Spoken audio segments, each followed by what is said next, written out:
Yes, we are on live.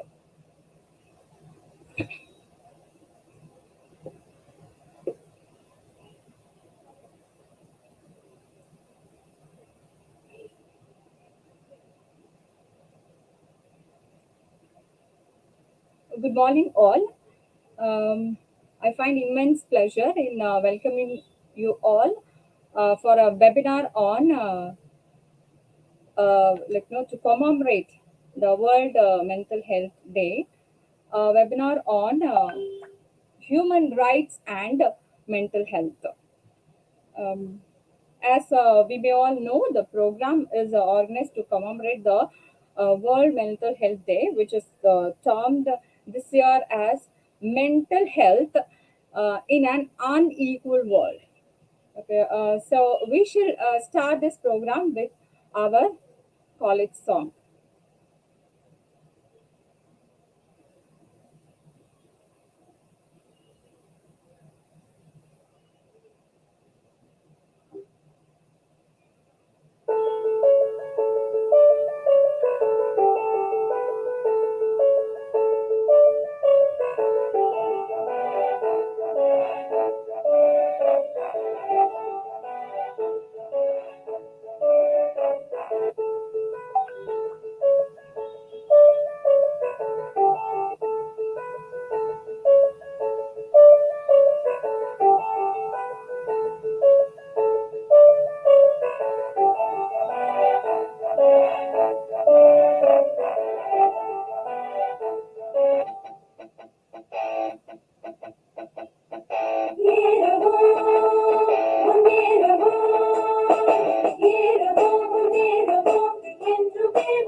Now I call upon our head of the department, Miss Nitya, Madam Miss Nitya, to give the welcome address.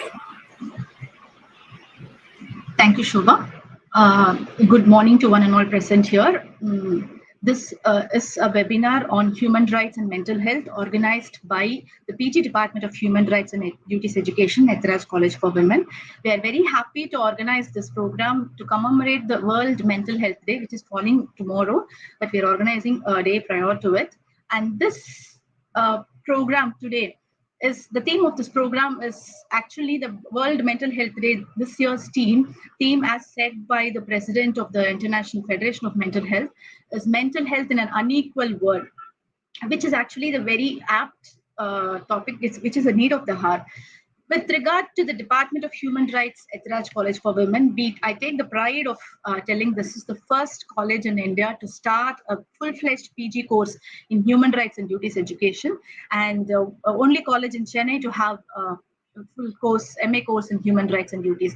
So we take this pride, and we always believe that human rights is universal and it is pervasive, it's everywhere. But when we see that a lot of like human rights violations happening around the world, we felt that human rights should not be just taught within four walls in the classroom. So we always strive to create awareness among the society. So from 2002 till now, it's almost 19 years of the department, we have been creating awareness on various sections and sectors of the society on different rights, like different human rights of women, children, persons with disabilities, minorities, and many sectors, even intellectual property rights, environmental rights, and many. And to keep a crown on all these awareness programs, in 2019, we created a Guinness record, which 25 students of Ethiraj College was trained by the Human Rights Department. They gave a stage play of 28 hours. So this stage play created a awareness on different human rights issues. Almost 11 human rights issues was focused there, and it was like created in a massive way, and we received a Guinness World Record for creating awareness on human rights through a stage play. So this is the record, and we always do that. Even during this pandemic, through webinars, we have been creating awareness, and we have been creating discussions on various human rights issues. So on this Mental Health Day, we felt that as the world believes mental health is more than just absence of mental disorders, it is a state of having a full life without any stress, with like where a person has uses their potential fully to realize and produce fully in the life. So that is what the world believes. So this year's theme internationally, it was chosen as mental health in an unequal world, which I told already. And this theme was chosen as inequalities due to race, ethnicity, sexual orientation, gender identity, and especially lack of respect for human rights in many countries, especially on people living with mental health conditions. It is impacting more on them. So multiple social, psychological, biological factors determine the mental health of a person. Like, it is not just mental health is not just a state of like medical or like biological issues. It is more of social issues, and psychologically also people get this mental health issues just because they face violence and persistent economic pressures, which risk their mental health. So we believe that human rights plays a very important role on mental health of people. So that is what we made us decide to choose this area this time to create awareness along. And YouTube, we decided because YouTube will reach more people, and we wanted like we have eminent people today to talk on these grounds. So we wanted it to be reached on to many people.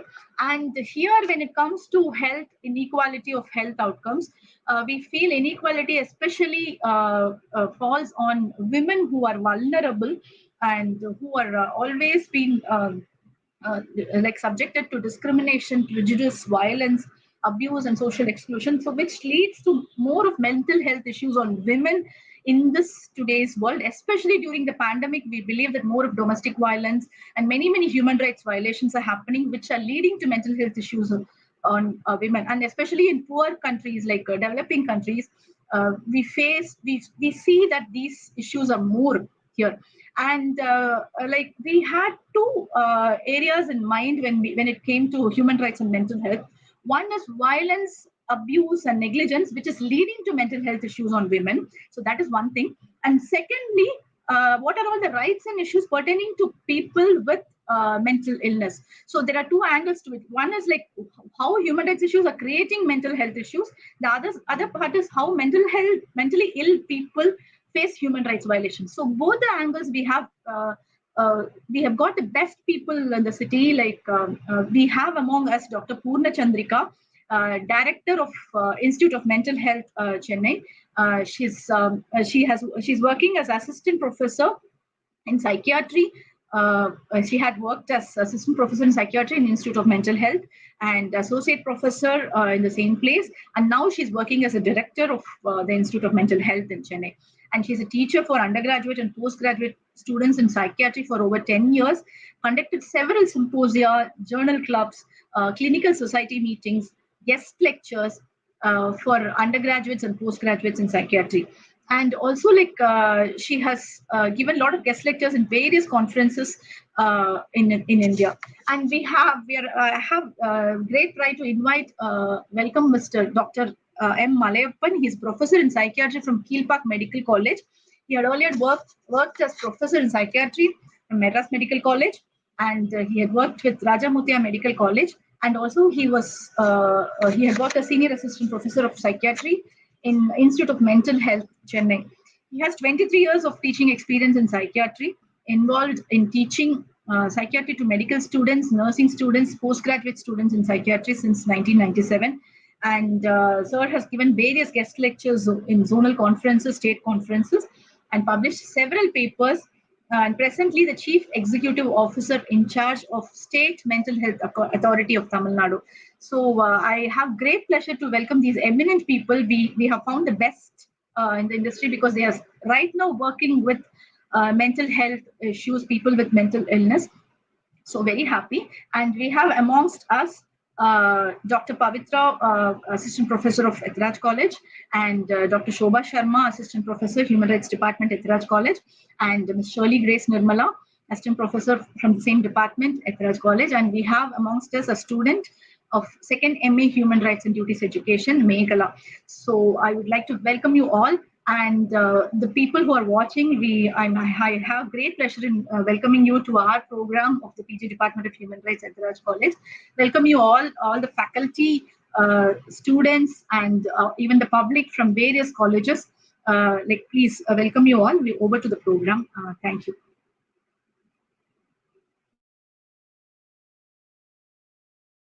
And can first Dr. Malapan sir do the presentation by the time we can sort out this issue? Sir Malapan sir, I'm having some technical glitch with the slides. Sir, is that fine, sir? I see the slide. It's streaming, ma'am. Can we wait for 2 seconds? It's streaming, sir. Yes. Okay. Hello. Okay. Sir? My presentation lasts for 40 minutes, and if necessary, I may go in between for 10-15 minutes. Will that be okay? Yes, sir. Okay, then I will start. Yes, sir. Ma'am, can you stop presenting then so that sir can share his slide? Yes.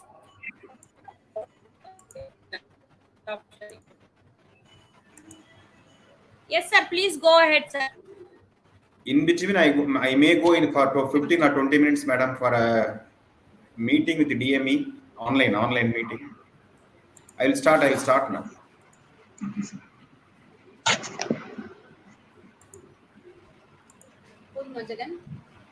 Are you able to see my screen? Oh, sir. This is what the system. Are you able to see my screen? Hello? No, sir. I started sharing. Let's wait for a few seconds so that it will take time.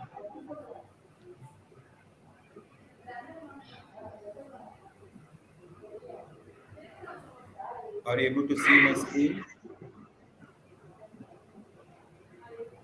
StreamYard is sharing the link.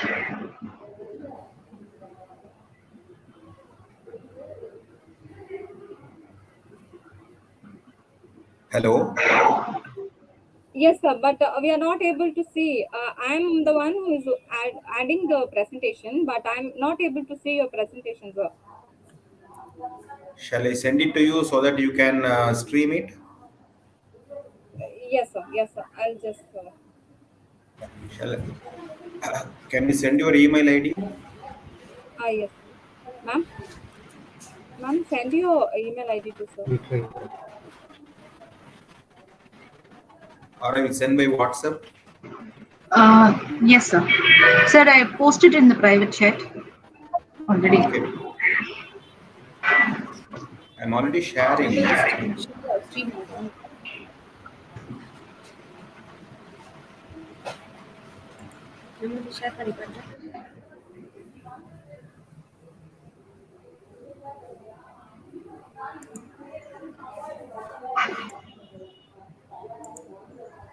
I'll stop sharing and try to share it again. Yes, sir. Yes, sir.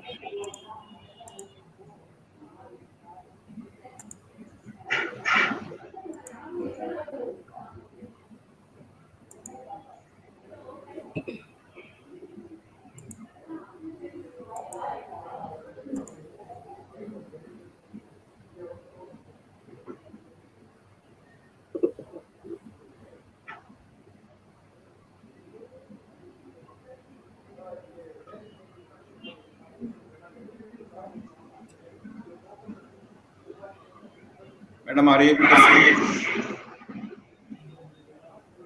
No? No, sir. Then I have to send it again. Please send, sir. I posted it in the private chat. Okay.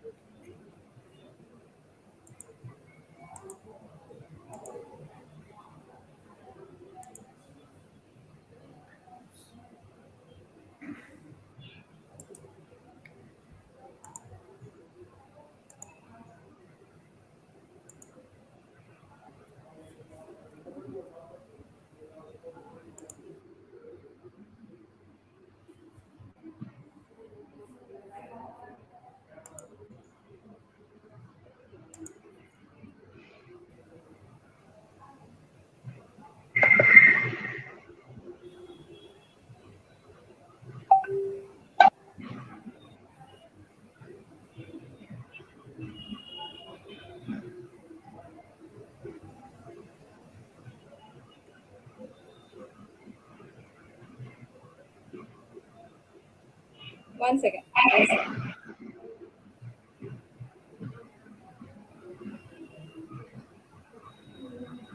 Now it's trying to screen, I believe. It's loading.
Madam, shall I start? Yes, sir. It's visible now. My slide is visible. It's visible, sir. Okay. You can start the slideshow. Okay. Thank you.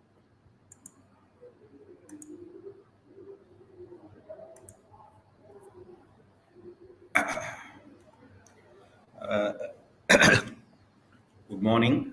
I am Dr. M. Malayapan, Professor of Psychiatry, Kilpak Medical College, Chennai. And I thank the Department of Human Rights and Duties, Ethiraj College, Chennai, the organizers of this program for giving me an opportunity to talk about human rights of the persons with mental illness. This is the first time I am talking about human rights to a department of human rights. So I should be very happy about that. And most of the things I'm going to tell now will be already known to you, I think, because I have talked this topic to many people who are not exposed to human rights. But now I am talking to a department of human rights. So thank God I will be somewhat useful to you. Yeah, and human in this in today's talk, the mental illness. The term we use commonly is mental disorder, and one more term we use is mental disability. Mental illness, mental disorder, mental disability. All mental illness need not lead to disability, but some patients, a portion of patients will have severe mental illness, and that will lead to disability. We call it generally as mental disability those who are suffering from severe mental disorders. Generally, when we talk about human rights of the mentally ill people, we talk about human rights of persons with mental disability, those who are having severe mental illness and not able to take care of them fully. Today's talk, we'll briefly go through the history of human rights, the international treaties. I'll rush through those things because you might be already knowing that rights of persons with mental disability, mental health legislation and services, violation of rights of persons with mental disability, involuntary admissions. Human rights are the rights that all people have by virtue of being human beings. Rights and freedoms that belong to all human beings, the inherent apply to every person because they are human, inalienable, cannot be given up and may only be taken away or restricted in limited circumstances. Universal, they apply to all persons regardless of distinctions such as race, sex, language, religion, or disability. Interdependent and indivisible, they are of equal importance, and a breach of one right will often have a detrimental effect on the enjoyment of another.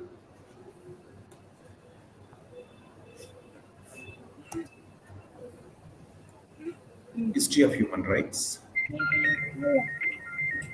protection of international human. In 1948, the United Nations General Assembly adopted the Universal Declaration of Human Rights.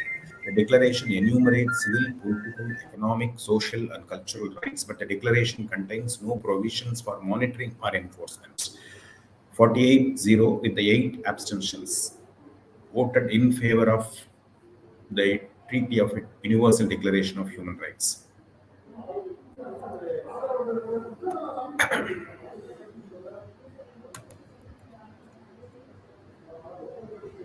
In 1966, General Assembly of the United Nations adopted the Covenant on Civil and Political Rights, International Covenant on Civil and Political Rights, and again the International Covenant on Economic, Social, and Cultural Rights. These two are together are called as Universal Declaration of Human Rights, are now known as International Bill of Human Rights.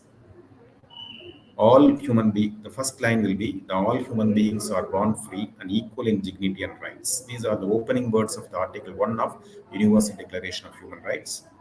Article 2, solid principle of non-discrimination that protects disadvantaged groups in all international human rights laws.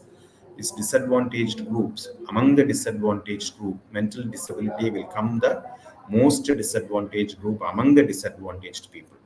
That's a point I want to highlight today.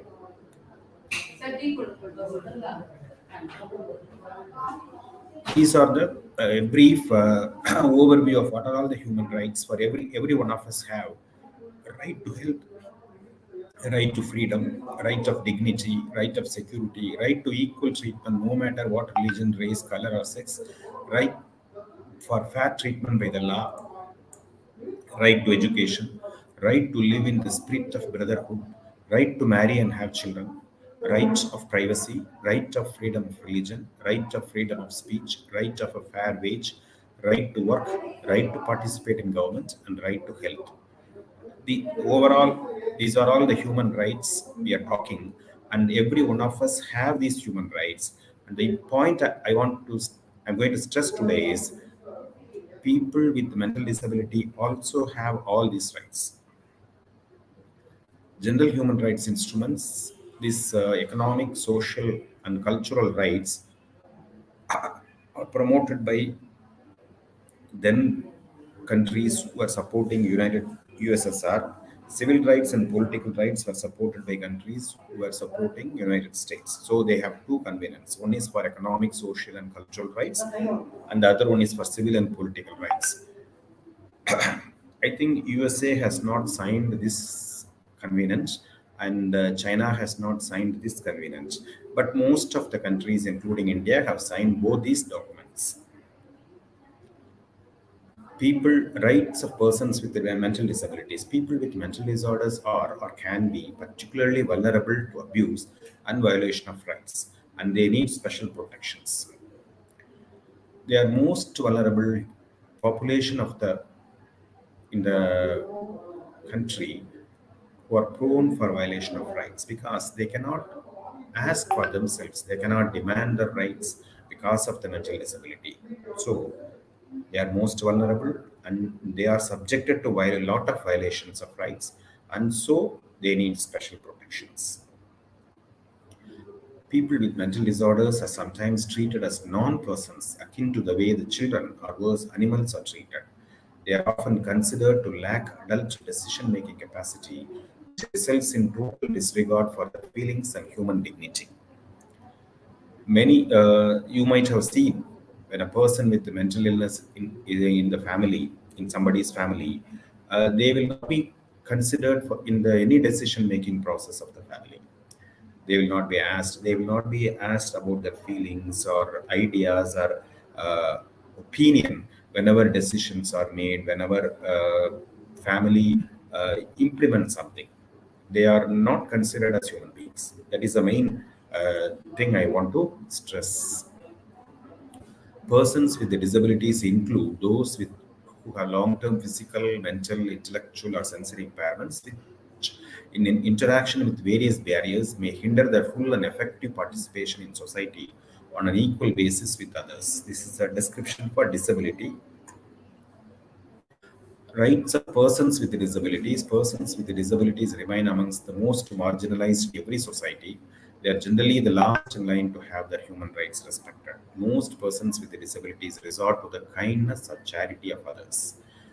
They become objects of charity rather than holders of rights. Denying millions of individuals their human rights was no longer acceptable.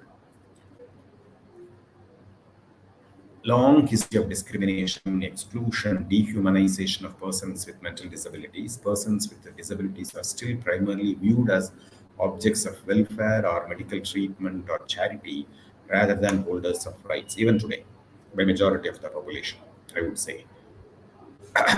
For a long time, it was assumed that such challenges were the natural and unavoidable consequences of the physical, mental, intellectual, or sensory impairments. These are the challenges they face is considered to be part of normalcy, but it is not so. Disability resides in the society and not in the person. A person in a wheelchair might have difficulties being gainfully employed, not because of his or her condition, but because there are environmental barriers such as inaccessible buses or staircases in the workplace that impede his or her access. A child with an intellectual disability might have difficulties in school because of teachers' attitudes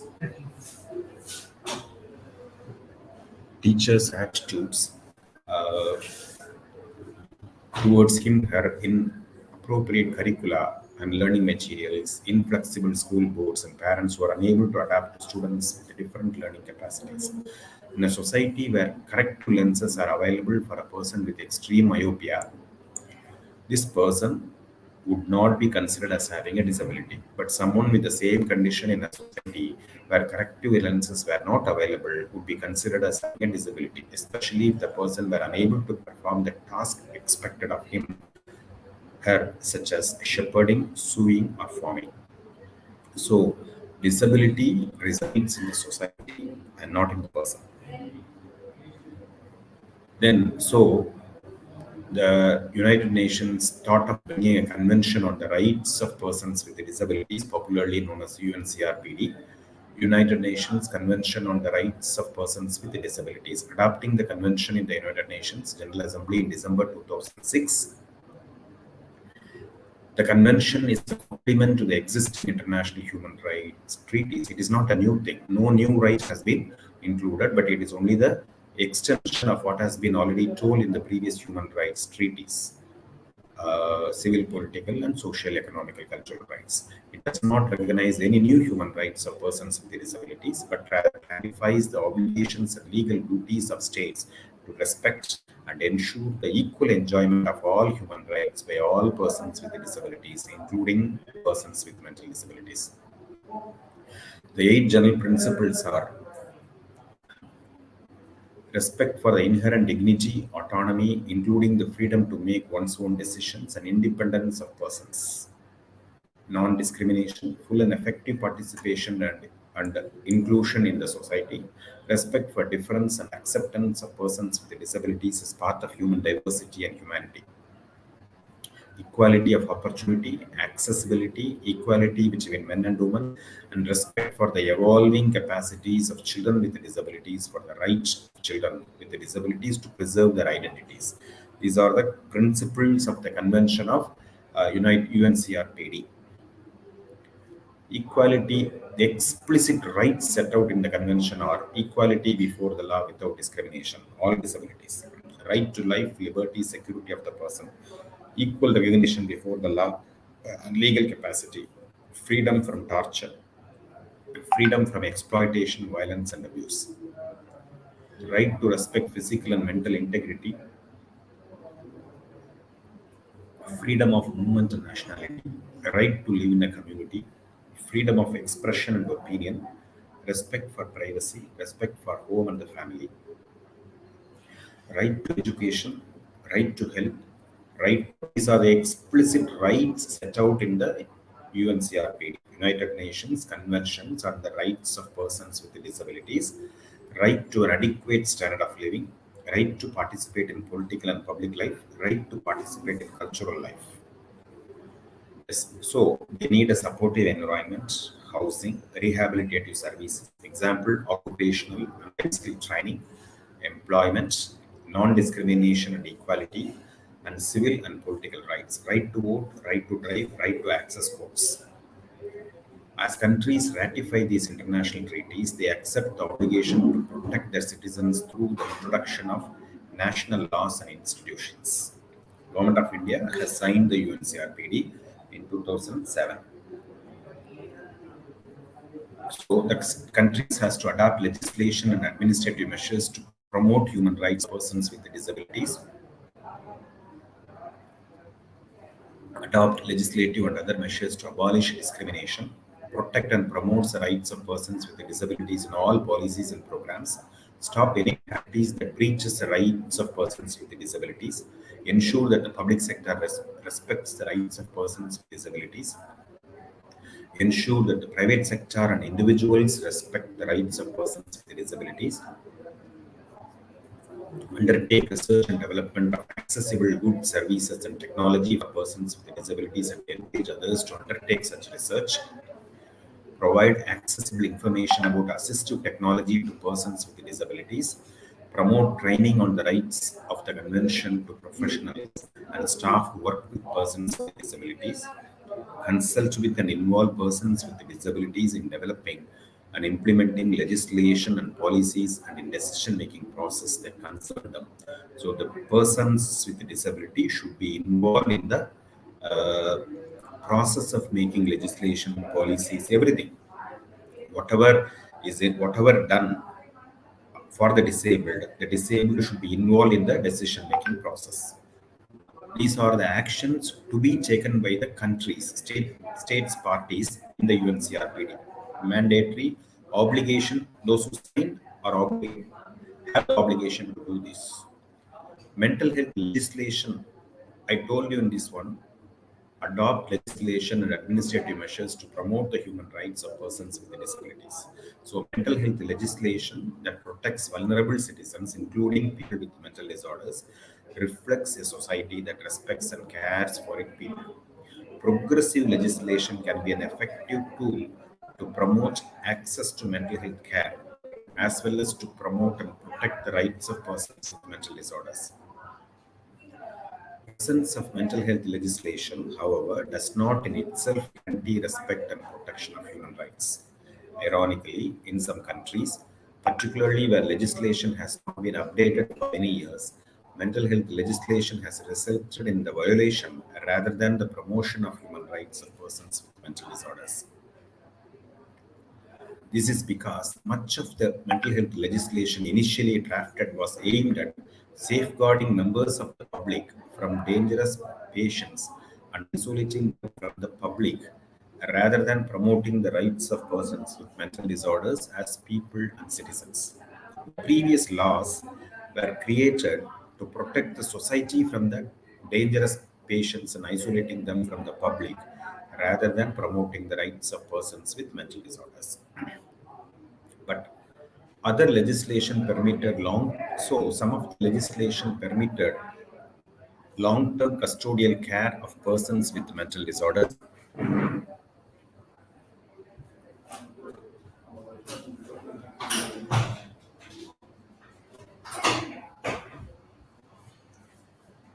Persons with mental disorders who posed no danger to society but were unable to care for themselves, and this too resulted in a violation of human rights. When a patient is admitted in a long-term custodial care for years together, who is not posing danger to the society, but were unable to care for themselves, and this too resulted in a violation of human rights. People with mental disorders are often deprived of their liberty for prolonged periods of time without legal process, where detention is allowed without strict time frames or periodic reports. Some people are admitted to and treated in mental health facilities where they frequently remain for life against their will. Once they are admitted in a long stay hospital, mental hospital, they remain for life against their will, even though they are not harmful to others, even though they reasonably improve. This was happening before, and even now to some extent in many countries. Issues concerning concerns for admission and treatment are ignored. Independent assessment of capacity are not always undertaken.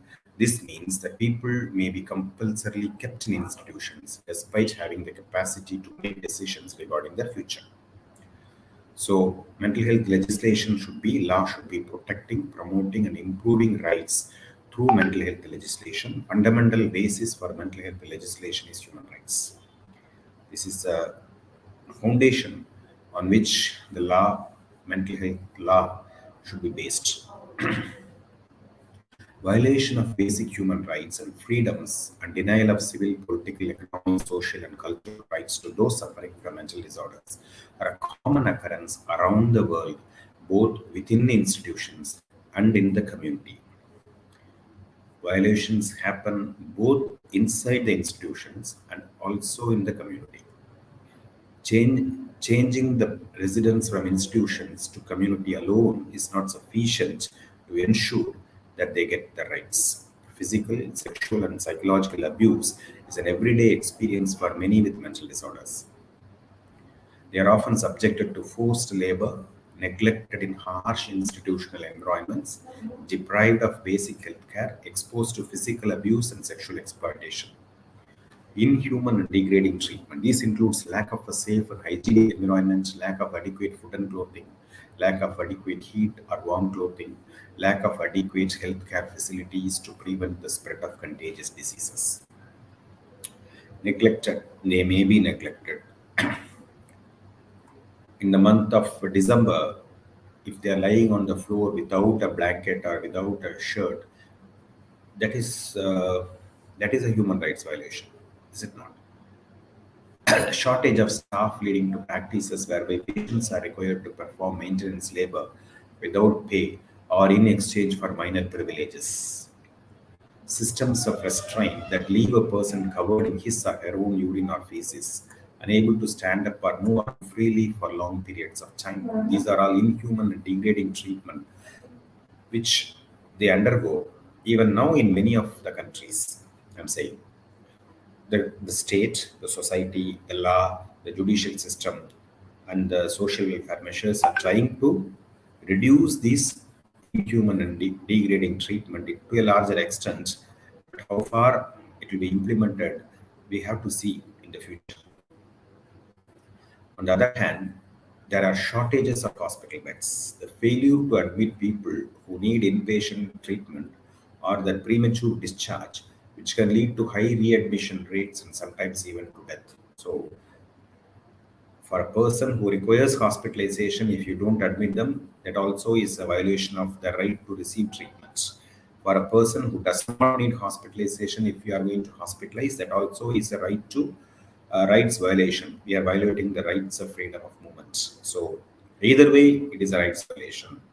For those who need hospitalization, they must have adequate beds and infrastructure. For those who are improved, they must have adequate community infrastructure to get discharged from the hospital. So it becomes obligation of the society to create such environments for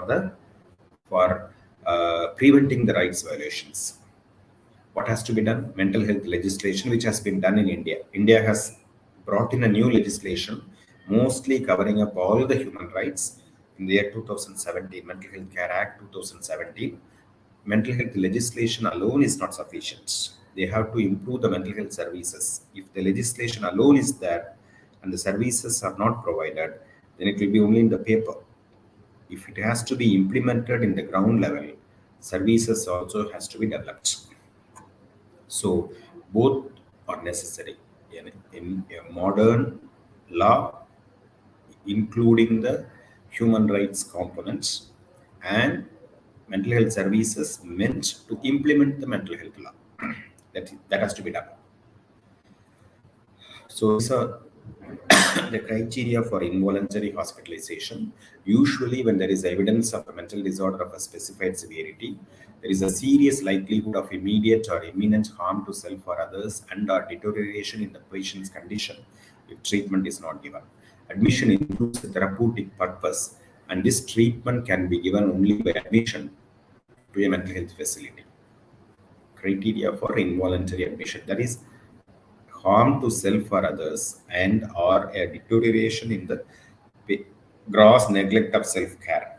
If they are not treated, their health condition will get worsened. So this is the indication for involuntary hospitalization when there is a mental disorder. So this you must know. Only in this condition they can be admitted against their will. This is the place where the rights of the mentally ill are violated for a short period of time because they are harm to self or others and or a deterioration in the patient's condition if treatment is not given. This is the reason why we have a Mental Health Care Act or why we have mental health legislation all over the world in most of the countries, because they are prone for violation at this point of time, this point of involuntary hospitalization. Admission includes a therapeutic purpose, and the treatment can be given only in a mental health facility. There needs to be a provision for regular time-bound review of involuntary admissions by an independent review body. Patients must be discharged from the involuntary admission when they no longer fulfill the criteria for involuntary admission. Voluntary treatment may follow. The right to review and appeal compulsory treatment or hospital admission decision. Prevent inappropriate restrictions on autonomy and liberty within hospitals themselves. Rights to freedom of association, confidentiality, and having a say in treatment plans can be protected. And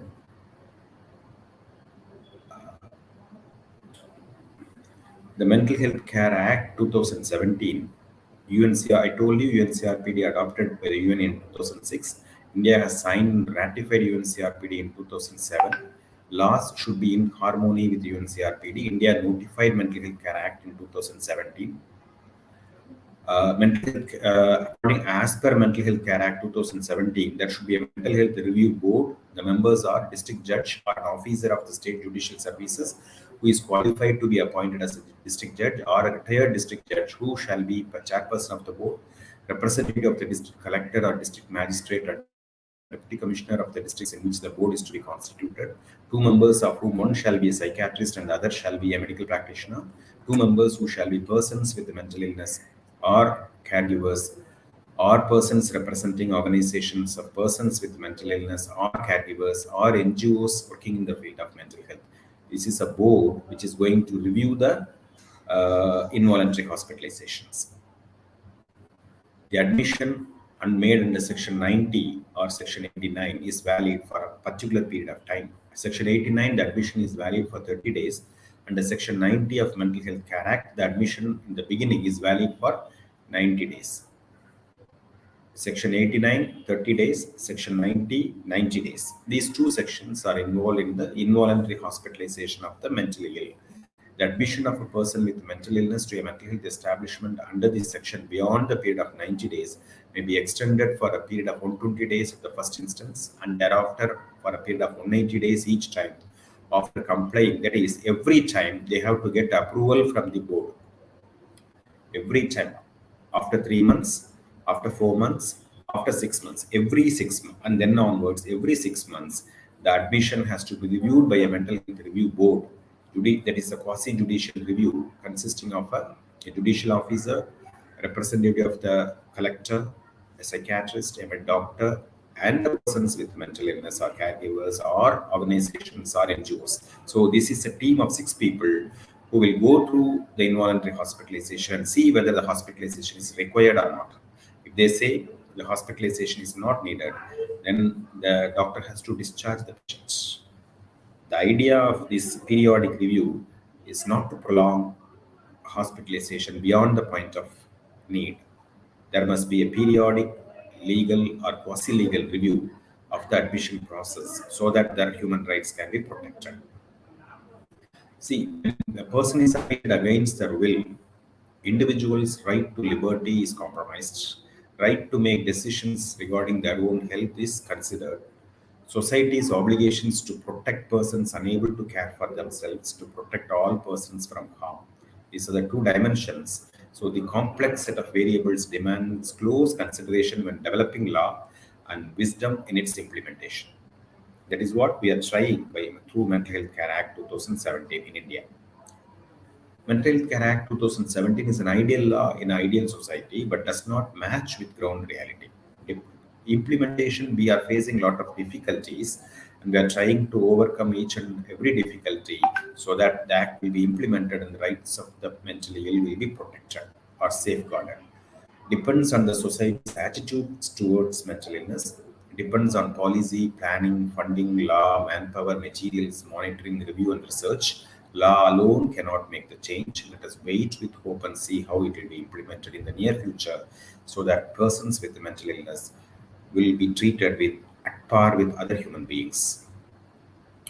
And I thank you for your patient listening on this topic of human rights of the persons with mental illness and the issues concerned for them. And I'll be very glad if I can clarify some of your questions.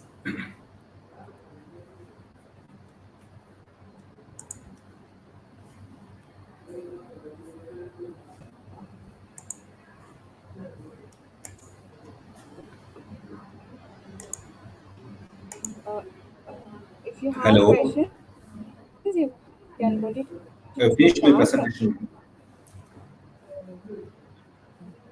Are you able to I hear it request fully, the madam? audience to Hello?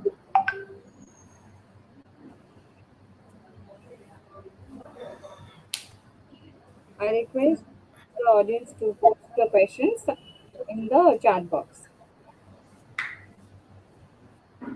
Yes, yes, sir. Yes, sir. Yes, sir. We are able to hear you, sir.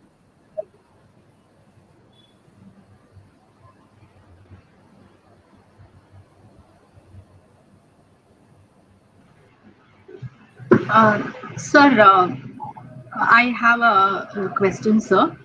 With Am I regard to able the to hear you, sir? mental, Thank you so much, sir, Shobha, Thank you. for enlightening us on various laws and the provisions which I are think available for audio is stuck. people.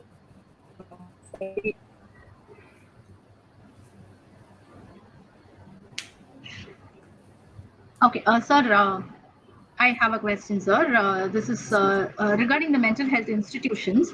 Uh, like, what kind of human rights standards are being checked on? Like, is it periodically reviewed, the human rights standards in the institutions in India, especially?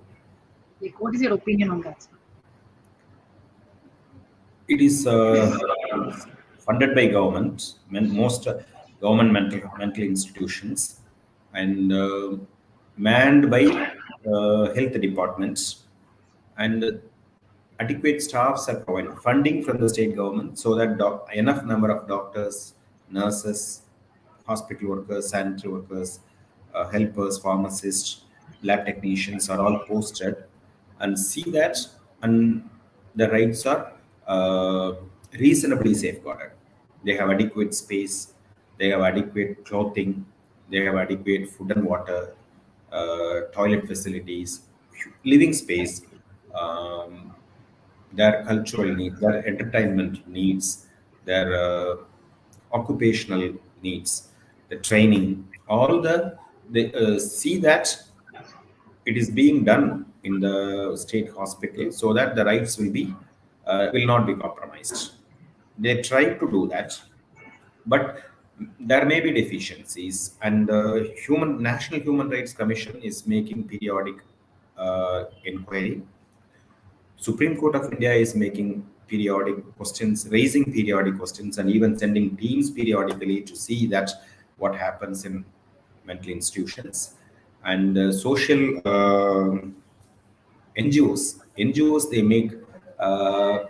they raise questions about rights violations inside the institution. So the society is active now, and also the bureaucrats and executives are making visits to see that the rights are safeguarded. So the process is going on, and we are moving towards safeguarding the rights. Thank you, sir. Thank We you, are in sir. the process. I will not say that we have completed, we are fully successful, but we are moving towards safeguarding the rights, and we are in the right direction. From rights Sir, violation to rights provision. okay. So earlier there had been accusations of chaining of patients and other things Chaining has been banned now by the law. banned. If anybody is chained, that is an offense. That is a criminal offense. Yes. So nobody is chained nowadays in any of the institutions. If anybody is chained, then that has to be reported, and that has to be inquired, and punishment has to be given. Chaining is banned. A mentally ill person cannot be chained. Physical restraints with cotton gas is permitted in the law, and that too for a short period when the patient is extremely violent. That too can be decided by the psychiatrist for a short period of time. It has to be documented. It has to be informed to the mental health review board. It has to be documented in the case sheet how long he was physically restrained and what is the reason for physical restraint. It has to be done only with the cotton gas. That too for a minimum period of time, maybe a day or 2 or 3 or few hours, so that their violence will be controlled with medications. So the law is trying maximum to safeguard the rights, at the same time giving opportunity to treat. Sir, what are the efforts taken for rehabilitation, sir, for the inmates? Rehabilitation. The hospital is trying to reunite the patient once they recover with the family. The hospital itself will be having workshops, training in bakery, training in weaving, training in bookbinding, training in gardening. So many sheltered workshops, gardening are there, agricultural work is there. So occupational training or occasional training is being provided so that once they go into the community, they'll be able to they'll be able to earn for the livelihood. So there are people who are not fully recovered, not fully ill. We have many people in between these two extremes. Severely ill needs hospitalization. Reasonably recovered, they can be discharged back to the society and they can lead an independent life. In between these two extremes, we have a group of people who will require supervision, who will require continued care, but at the same time, they'll be able to live in a community with assistance. So halfway homes are being created nowadays, and home for the long stay home away from big psychiatric hospitals are created nowadays. So the society is trying to uh, improve the rehabilitation of severe mental disorders, long-standing severe mental disorders and disability due to mental illness. Thank you, sir. Thank you so much, sir. Thank you. Thank you. Shobha. Yes, ma'am.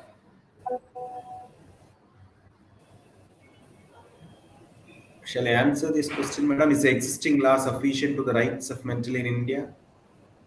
Somebody has posted, Pavitra. Yes, sir. Yes, sir. Yes, Yes, the please, law sir. is sufficient. Law is sufficient. Law has all provisions to safeguard the rights of the mentally ill in India, but the services is developing now, slowly. I have told you, law alone is not sufficient to safeguard. We need infrastructure also. For example, halfway homes, adequate manpower, sheltered workshop, occasional services, all are required in adequate numbers so that services are gradually developed so that the rights will be protected. Law is sufficient, infrastructure is developing, and we are moving towards the towards safeguarding the rights of the persons with mental illness.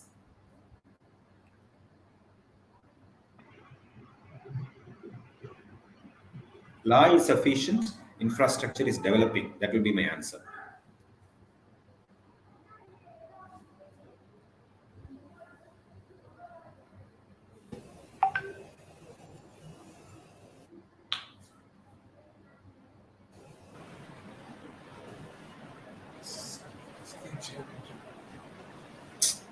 Just I'll check He should whether share. any other question is there.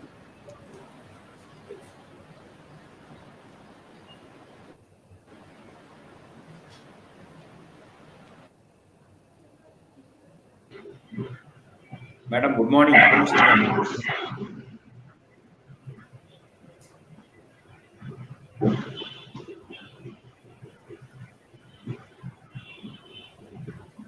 Ma'am, you can unmute yourself, ma'am. Yes, I was Can you having some unmute? technical glitches. So, right in the middle of the forest, so our connectivity is little bit low and slow. Yes, today.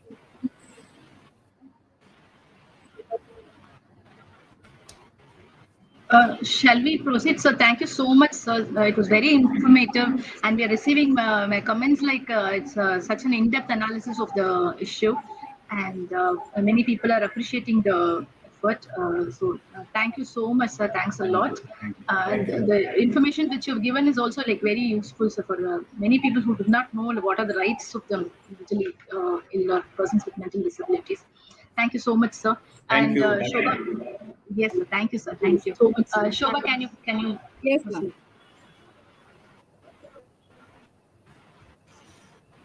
Okay.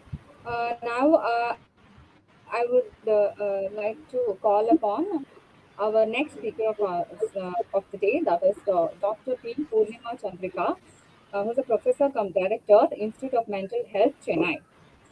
Now, ma'am, the session is yours, ma'am. Yes, I'll be sharing the screen. yes, ma'am. One second. Yes.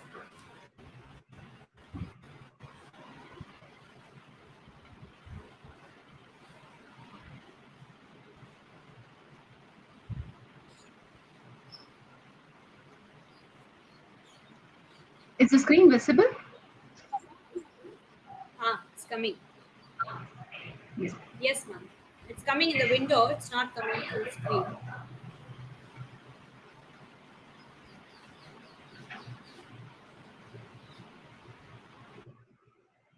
Shobha, can you check this? Is it coming in the main screen?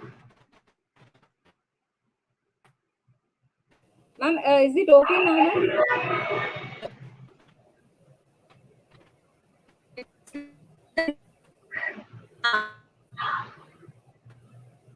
Ma'am, couldn't hear you. Ma'am, it is screened, ma'am. I think you can start. It's visible in YouTube.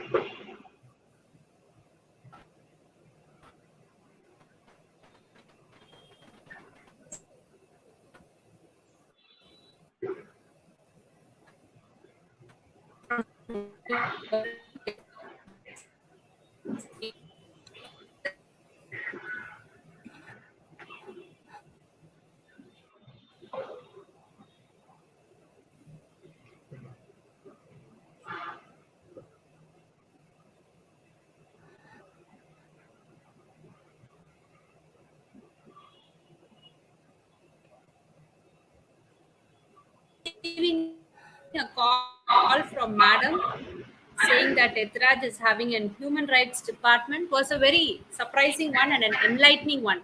So thanks a lot for giving me this invite. And ma'am, in future, we should be working hand in hand in a lot of projects. Since I now it's the as Malapan sir was talking, it's more about the rights of them, more about autonomy given to the mentally persons with mental illness. So every terminology has changed, every rule has changed, and yes, these mental health care act rules and everything has been framed. Even some of the points which have been in the older laws, like in Mental Health Act 87, also talks a bit of the same issues. Apart from advanced directive nominated representative in the present Mental Health Care Act, but of course,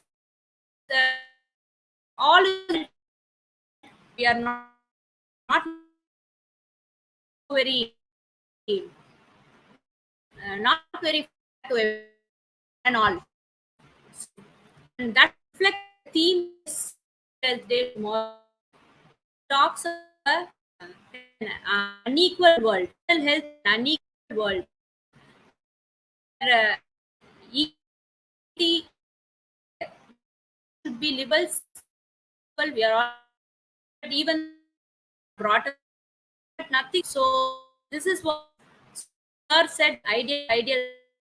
With all these factors in mind, let's talk one issue very close to my gender-based violence.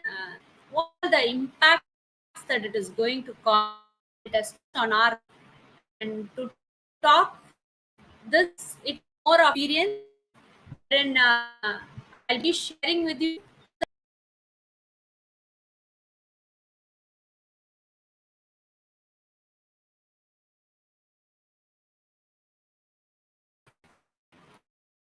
my journey and thank you for choosing today to be here with us and thank the Lord again, madam, for giving me the opportunity to talk on the topic which is quite it's very fun. It does take us at the end of because more do.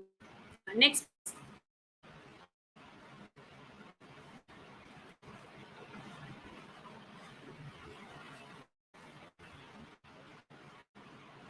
yes.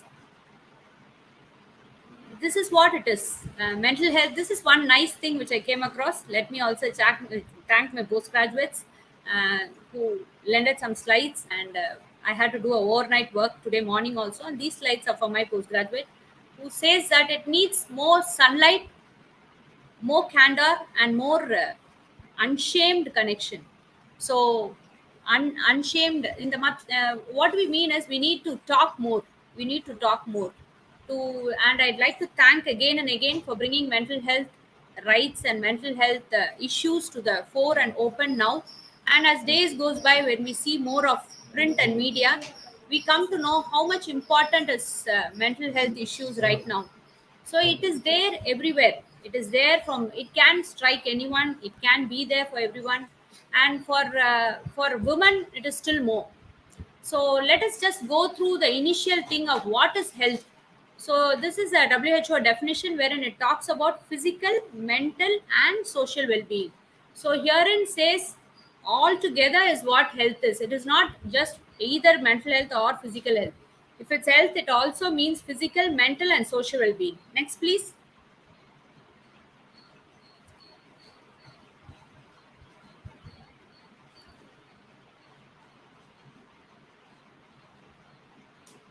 Yes. So Freud says mental health is like one who can work and one who can love. That's it. It's so simple as that, and that comes out in these definitions, where in which every individual realizes his or her own potential. We are on the journey of it. We daily, day in and day out, we are trying to. At times we doubt ourselves. At times we don't know whether we are capable of it or not. There are days in which we think, are we able to do it? And to cope with the normal stresses of life, are we able to do it? I think we are coping pretty well. We have seen two COVID. and all with the issues we think we are doing, and can work productively and fruitfully, and is able to make a contribution to his or her community. So this is a definition of mental health per se. So to for each and every one of these pointers, if it is fulfilled, then that person can be said to have a excellent mental health, which we are all on the path towards it, and also helping others in their journey towards this mental health. Next, please.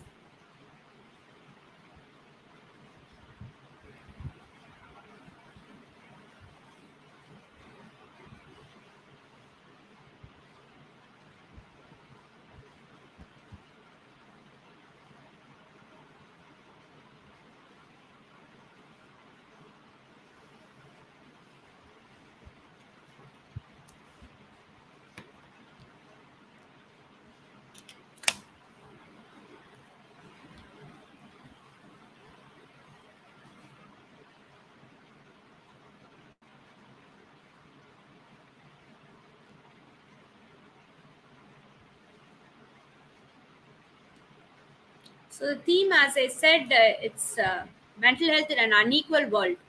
We are unequal in all ways, and we are in Tamil Nadu particularly. We are striving to be in an equal. We are trying to make things better for an equal world to come for the past years, and we are in the battle to make it equal. So, and it is also, it's a very nice caption which says that it's okay to not be okay. So it is, we shall accept that we are not okay. It can be on certain days, certain hours of the day, and that should come out. And we just shall not just dismiss someone saying, that and all is okay, that's no problem in it, no problem. No, it's okay not to be okay, and acknowledge the same. That is the first step for identifying and taking it to the next level. Next, please. Yes, as you can see, this is mental health statistics for India. You can see the numbers which says that uh, we are all in low number when compared to the rest of the country. The psychiatrists are very much low in number, and for the ratio of it, and also the other resource personnel also are very low. So, but of course, compared to other states, Tamil Nadu has a very excellent district mental health program, which is run in all the districts. So we can say that psychiatrist is available everywhere in all the districts, in all the hospitals. So this is one slide explaining our data as of today. Next, please. Yes. So this is a WHO prediction that by the year 2020, 20% of the India's population will suffer from mental health issues. And as you all know, India accounts for more suicides also than any other country. And India is known as youth suicide capital. It goes in and out. Tamil Nadu stands second in suicide. Maharashtra is first, and we have come second, pushing down Kerala. And that I will always. We were told that. It's a very complex issue. Suicide is a very complex issue, and there are more factors like proximal factors and distal factors, which I'll discuss as we talk about it. Next, please. Yes, this is one particular interesting thing which Madam might have taken or given it as a subject of discussion to her students during the past few years. This is a global status report on violence prevention, which came in 2014. Actually, this book, this WHO statement, talks about the implementation of the same, implementation of steps to prevent against violence against women. And it actually, this 2014 is an implementation. So wherein it started in 2002. So just imagine the time it took to travel, and we are still awaiting it, and we are still, as the document talks about ways and means of how we are implementing it and where we are lacking. So next, please. Yes. So this shall be the slide which talks about it all.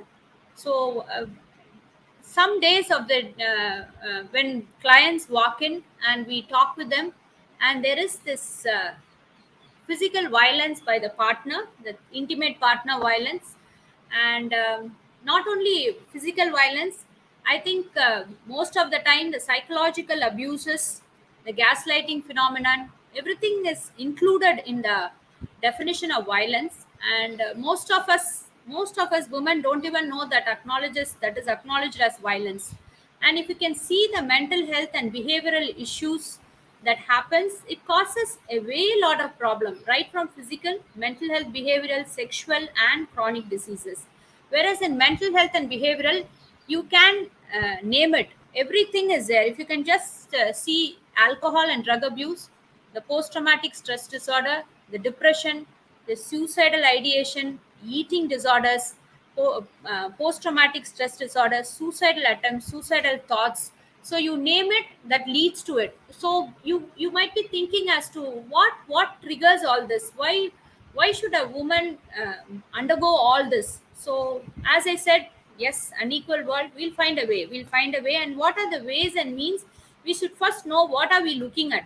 So let us just go through all those mental health issues which will be manifested in them and which we can take care. Next, please. Yes. First comes, why does women talking about madam is talking about substance use disorder? Why now with ladies night here and urbanization and a lot of women coming into city, being financially independent, there are movies which now comes which talks of wherein we see scenes wherein the parents visit the girls flat. And that time there was one scene in a movie wherein she keeps clearing all the beer bottles in town. That was one scene which we wouldn't have seen years back. Now that is a usual routine which I am seeing in a lot of movies. So, and there was if you can yeah, there was a very hue and big cry about a Bollywood star photograph getting a beer bottle from a taskmark shop. And they said it was for a shoot, it was for nothing, it was for a shoot. But since it was a woman star, there was a lot of spotlight on her. And they said, why not? Let them also be talk of equality. They're also drinking. But at the same time, both women using it and being the subject of violence because of the partner using it, and most of the time in intoxication, the women are assaulted by the partner, and that leads to a lot of problems. I think each and every one of you viewing here, right from my house cook to all our maids and all the workforce whom we have a, not only them, it is there in all throughout. It is just it comes out into the open because they come and tell us. We don't usually go and tell it to anyone so very easily. We don't go and get help, but they keep telling us that yes ma, in the mari aiduchu, what to do. Yeah, they'll come back with a red eye, with a swollen eye the next day. And when we ask, they'll say no, I slipped and fell, and we know what is the story behind it. So that is one of the reason. And nowadays what we mental health professionals see is more of cannabis and opioid. And that is the cannabis intoxication also is leading to more of crime rates now. That too in post COVID, due to in the backdrop of unemployment, we have lot of homicides happening, lot of crime rates are increasing. So these are all the factors which play a role in the cycle of violence against gender based violence. Next, please.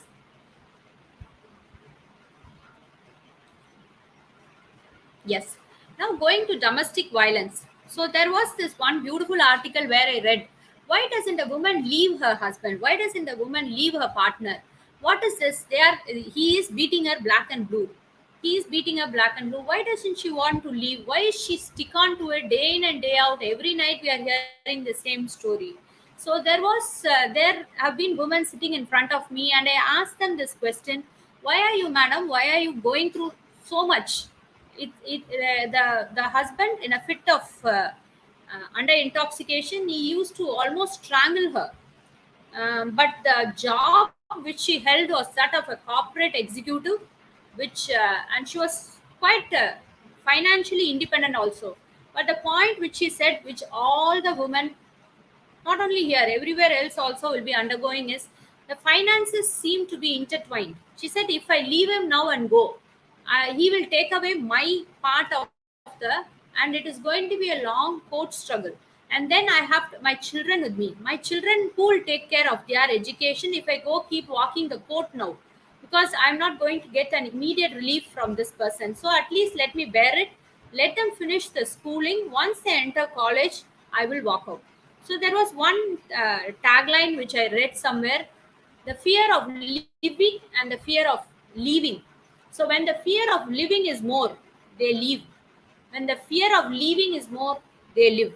Because for any woman to walk out on her husband, so I had another one woman, she said, my husband has brought me a car to take me to market. Oh, that's very good. Yes. And he also hits me.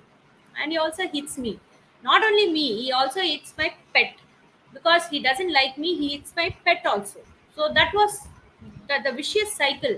But she says, I also love him. I also love him. What will he do if I walk out? So this is like the Stockholm syndrome, whereas you have seen in a lot of interviews when the kidnapped victim comes out and says, "Oh, that person has looked after me so very well. He was so very kind to me. He didn't even touch me, nothing. But what that person did was against law. That person has to be punished. But none of the anger would have been evident from the interviewing of the victim. They'll talk about the way they were looked after, the way they were very nice, the way they were kept in a very nice way, given food and all that. So that is how the cycle works. So the victim becomes almost it's a masochistic relationship wherein they go through the cycle of being even though this much of violence is happening. So this is one reason, that too in our culture, and the stigma of the society. Even though we talk about the stigma being reduced, it is still there. It is still there. So what will others say? What will they think about me? What will they think? So this is also the one of the many reasons that they don't go. And also, we have women taking it as an accepted behavior. They talk about saying, he did it, no, parvala, that's okay. How can I tell? But how can we take it so very easily when we become shocked and we say, how is that possible? No. But then again, that person, that man would have been brought up in an environment, he would have been a witness to his father abusing his mother. So there are many factors which come into play when we talk about this violence. Next, please.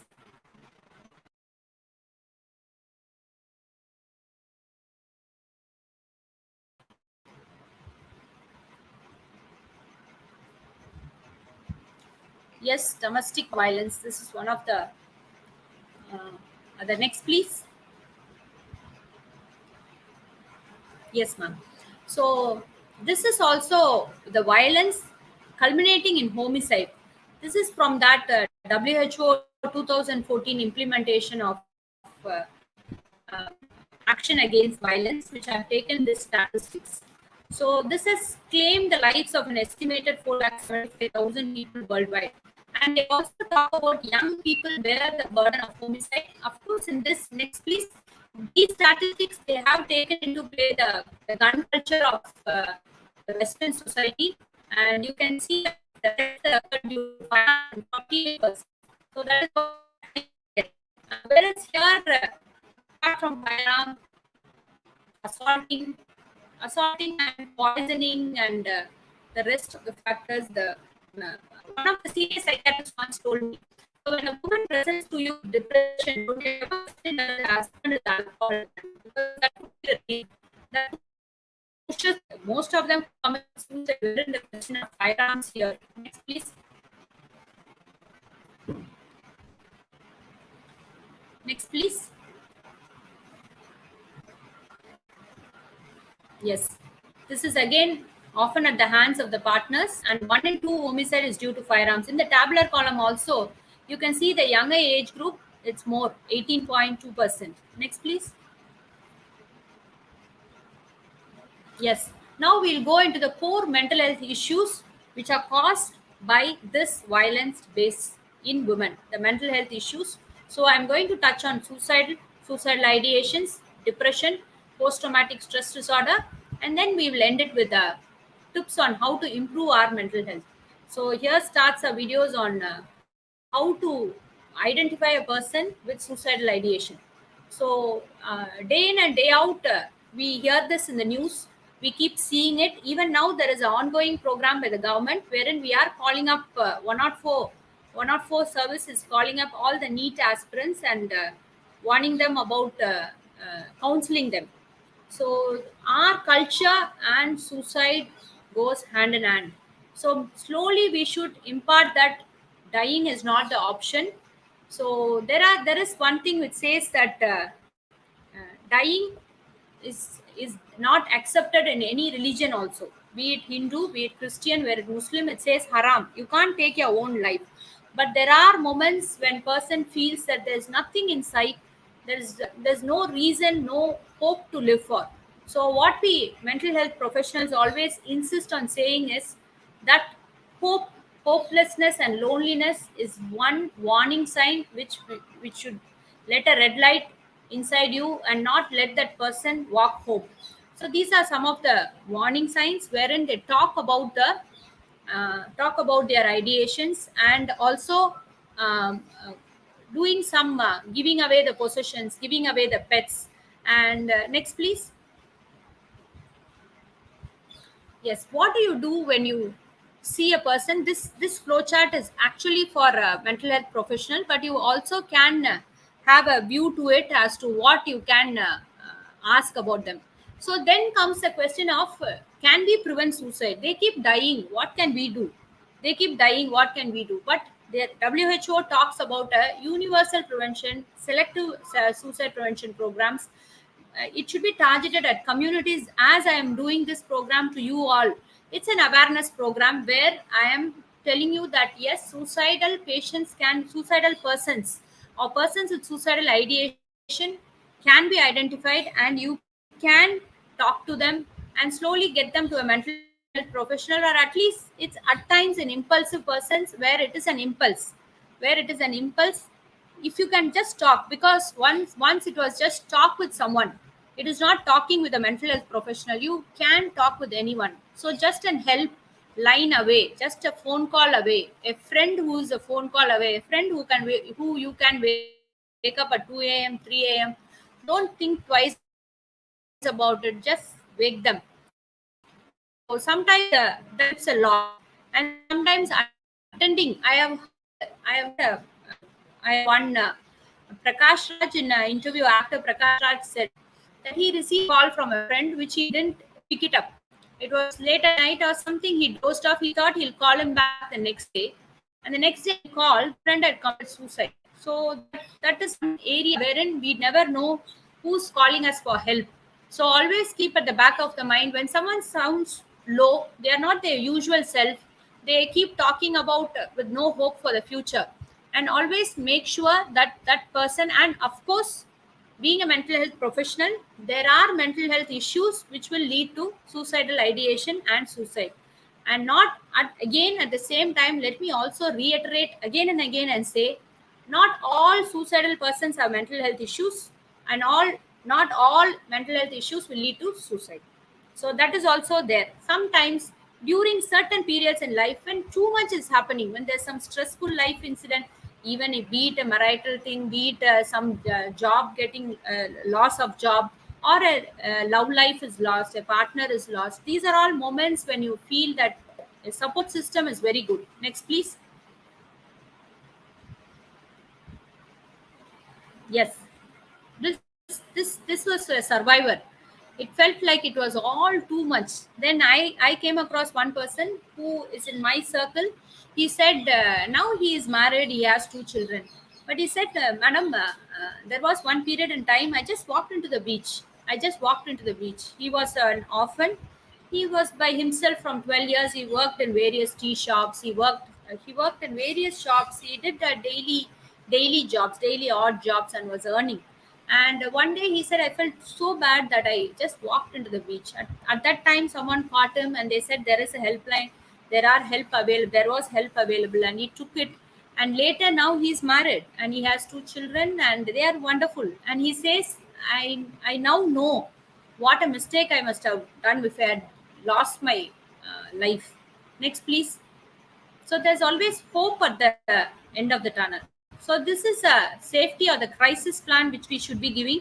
I am talking examples about both men and women. I see in a woman I saw a person, a lady. She was from a rural area, not rural, it's a town, Chengalpet. She came to me and she said, uh, she has a daughter, one daughter, husband is alcohol dependent, and we know the Paranur lake there nearby. She said, madam, I took my child, I went into it, I went into it and I almost dropped my child into it because I was sick of this beating that I get from my husband. Every day he punches me in the stomach, every day I'm getting beaten black and blue. I didn't want to live, so I almost lowered my daughter into the water. I could feel the water on my foot. But then at the last second, I thought, what will my parents think? So I pulled up my daughter, and the next day they were before me. I knew the family. I was treating a mother also. So the mother brought her and said, madam, look at her, see what she's saying. So I told, no way you are taking this person home. I said, enough is enough, because she has already been seeing me for various times, the conflicts between the husband and wife. We had given her a helpline number. Whenever you want, you call. Then the next day we admitted her. On the same day we admitted her, she was out through it, and you know what, she walked out of her house. She's now living separately. But after some time she said, I'm going to go and fight back for my property. Let me just live in and say it is my right. Let me have my right. They can't just say and shoo me off. So that was how she came. So it was wonderful to see the journey of a battered woman coming out of the house, because it took us so much. She even went to the point of dying and coming back. It's wonderful. She's now working as a teacher. So always make sure that we identify it early, and also don't ever get all the things lying around. So nowadays, our honorable health minister also talked about limiting access to pesticides, and in Western country, it is always firearms. Next, please.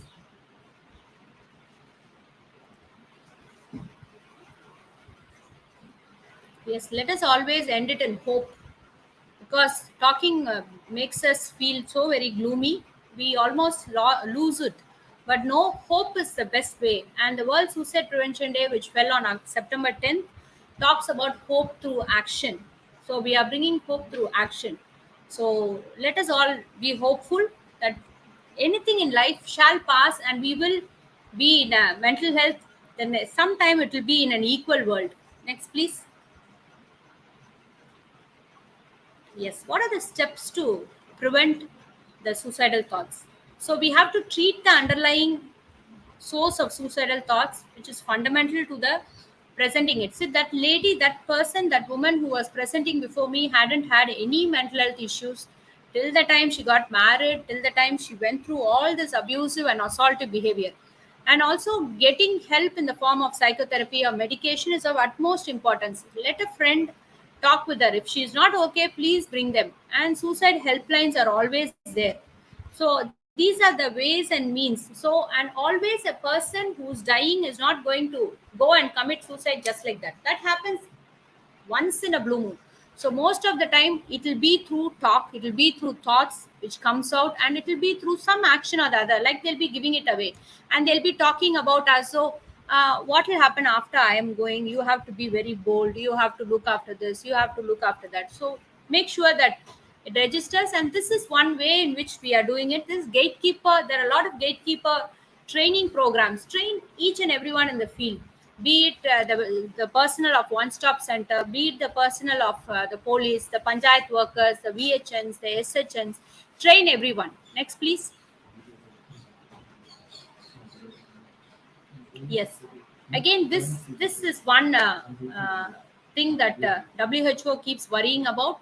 The WHO says this is going to be the second leading disorder in a few years' time, and we are going to be the daily life activity of daily life lost, the disability years lost is going to be more. So a cycle of violence, a cycle of day in and day out, an alcohol dependent husband from a woman's point of view, and the multiple stressors in life leads to depression. And you can add COVID also to it. So the COVID also brought in the domestic violence increased so much that the helpline was pretty busy, and it was a closed space, no job, so it was all too much for the woman, too much of work. She had to manage the children, she had to manage whatever all the advertisements talk about men doing the job. It was literally the woman doing it every day, most of the houses. Next please, Jagan. Okay. So then again, we can talk about sadness and depression. So can you please enlarge this slide, please? Yes, ma'am. So sadness and depression is universal. So let us, every one of us are sad for a few hours at a time. Every one of us are sad for a day. Every one of us are sad for 2 days max. Then slowly we come out of it. Whereas depression is not so. Depression is not so. And at times, we mental health experts, when mental health, not experts as such, we learn every day. The mental health professionals, when we talk with each other, we always say, nowadays, everyone says that I'm depressed. Everyone says that I'm depressed. So it might have been a minor setback, because even though we have a lot of stress, I know, madam, how much work she would have done for this, how much, what are all the stressors and the responsibilities that come with us, puts us down for a day or two, but we still continue working. Whereas in depression, there will be a socio-occupational dysfunction. The clothes might pile up, the work doesn't get done.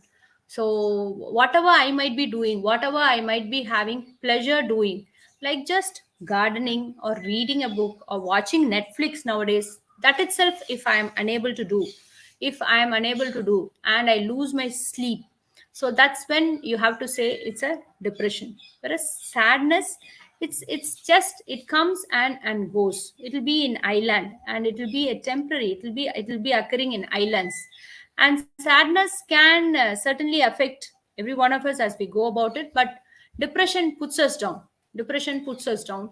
And mental health issues like depression also is one of the leading areas that lead to suicide. Next please.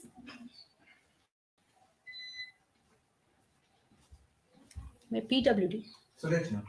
Next please.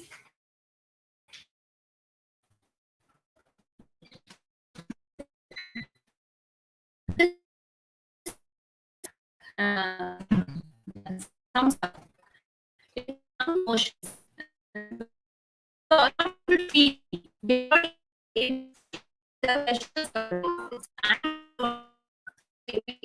looks stale. It doesn't smell right. It doesn't taste, and we are able to. So, morning, we always want to go back to bed. So that is what is depression, and I think this sums it up so very well. Next. And any decision taken during this time, remember that the woman is at the end of she's a victim. She's going through so many issues, and just imagine the thought process that will go through her mind, and what decision she might take. So any decision coming out of a person with mental health issues is not going to be right. So that is one of the reason, whenever a woman walks in and says any one particular decision, we always say that don't take any decision now. This is not the moment for any decision to be taken. You are not in a right frame of mind. You become okay, then you can take your own, decision. And then comes the genetics, and brain chemistry also works, a biological factor, because she might be having someone in the family having similar issues while being, and the poor nutrition and the physical health issues all add to it. Next please. Next please. Yes, he was one of my favorite actors, Robin Williams. We lost him to, of course, the previous slide, Robin Williams comes. So wherein he said that the worst thing was to end up all alone. It is not. The worst thing in life is to end up with people that make you feel all alone. And again, there are very many people who say we didn't lose Robin Williams to suicide. We lost Robin Williams, sir, due to depression. He died from depression, which led to suicide. So he was a very wonderful character, and he lost his to depression. So this is one wording that I want to say. So most of the time, loneliness is a feeling. So loneliness happens in us when we feel alone, when we feel isolated. When how can we be made to feel isolated? That woman is made to feel isolated when there is no help available. She doesn't know whom to go and reveal it, and she always thinks that what will the other person think about her if she tells. So all these blocks has to be removed. Next please.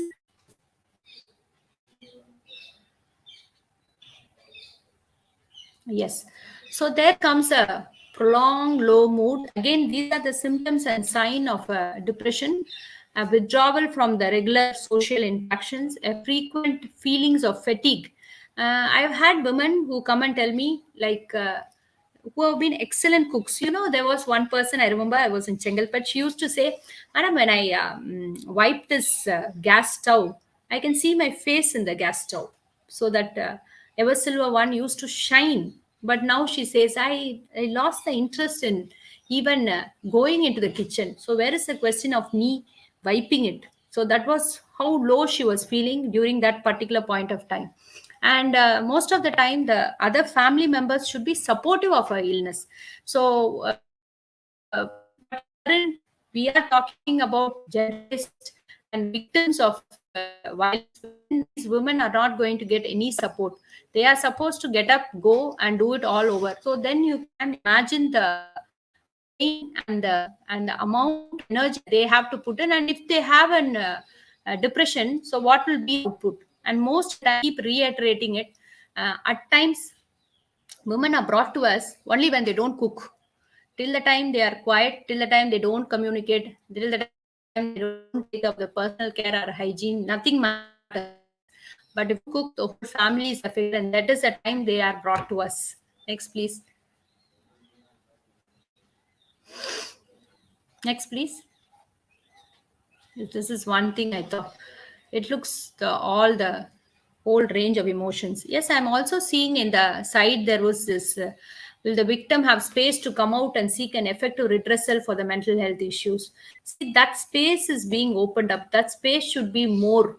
A woman should know where to go and address these issues. We having a one-stop centers for gender-based violence, for rape victims and all. We have it, but of course, all said and done, the government side, we are trying to do, but there should be more work done, because it is happening more. And for that to happen, but instead of addressing this, we should also address the perpetrators issue, right? For that perpetrators issue, wherein it ends in homicide, suicide, and homicide issues, that thing has to come from birth, and that has to come from the gender stereotypy, which we are so very familiar with. And with the tagline that boys don't cry, boys don't do work, boys don't need to wear pink and all that. So it has to be a gender neutral environment wherein we have to work on it to bring about this equality, so that I don't talk about gender based violence at all in future. Next, please. Yes. Next, please.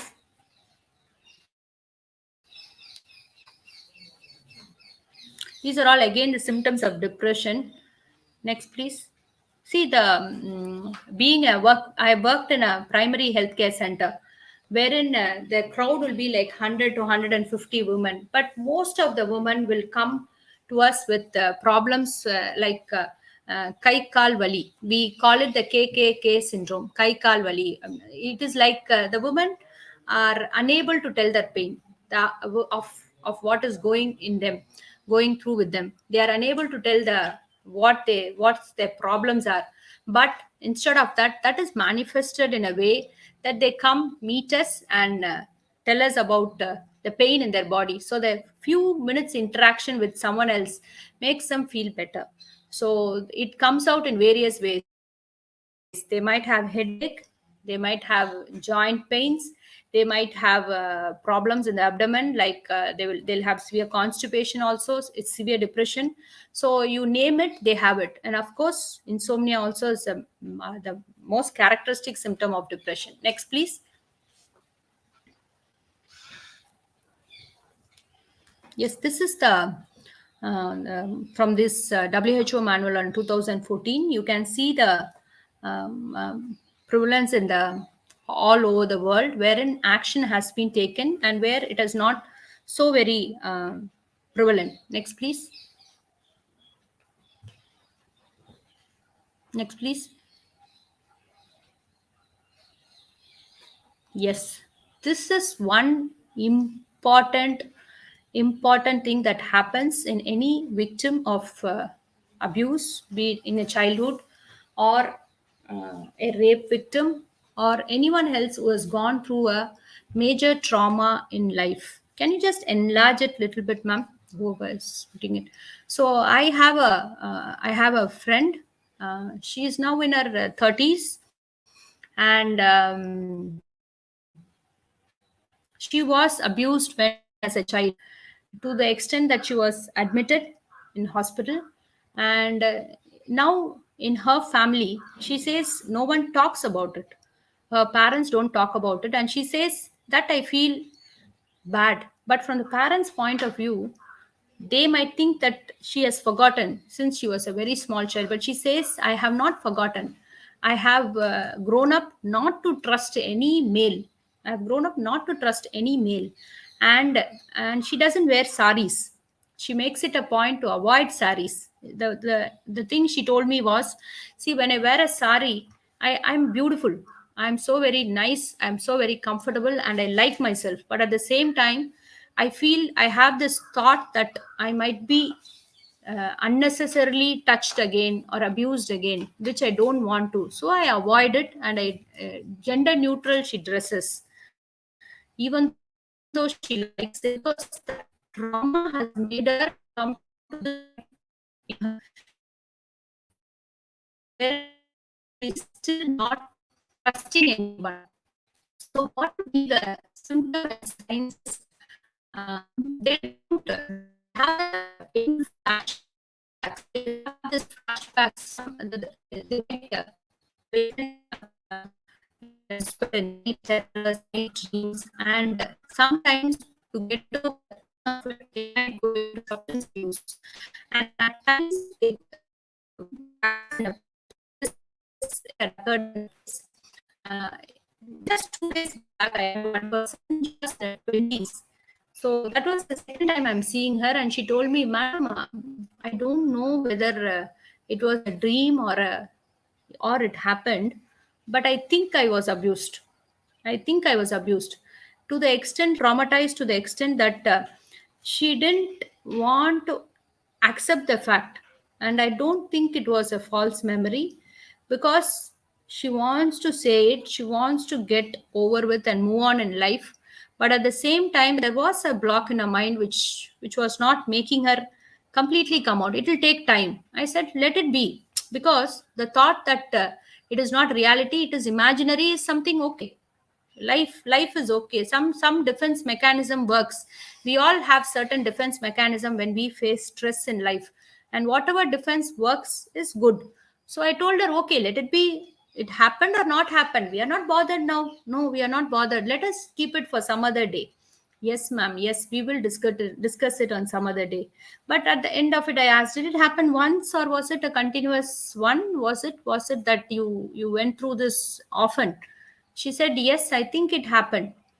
And there was this another girl who sat before me and said she was abused by her grandfather. She was abused by her brother's friends. And she said, Madam, always death of an elderly person in the family brings grief in us. But the day my grandfather died, I was so happy that I was so happy that my mother thought, why am I so very happy? But the reason behind this was this: I was abused. and I didn't have anyone to tell to. And there are families wherein they make the victim feel bad, so bad that the victim came in and the girl said to me, madam, they are questioning, my mother is asking, see, you are telling me you are abused, even after so many years you are coming and telling me that you are abused by her brother, that's uncle. But I remember you going into the room often, so was it that you really liked it at some point of time? So that is a question that put her off completely. And she said, so they make me feel guilty. They don't want to go and question that person. But at the same time, they turn it towards me, towards this individual, which made her feel very traumatized. And it took quite a while for us to help her to come out of it. So these are the various stories which I have listened, the lived experience of a victim, and it is quite painful. And it is very painful that it takes years and years for the individual to come out of it. Next, please.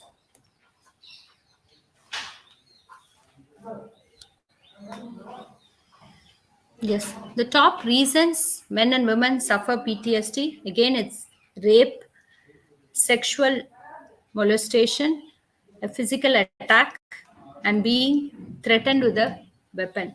And also, I'll also say that in our culture, of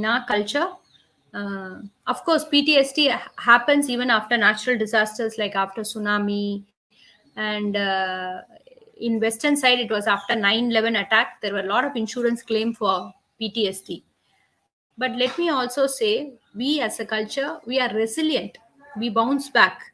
We bounce back from any natural tragedy, man-made or natural. We bounce back. But sometimes some factors makes us go into this gloom of the cycle of PTSD when social support is not there. Next, please.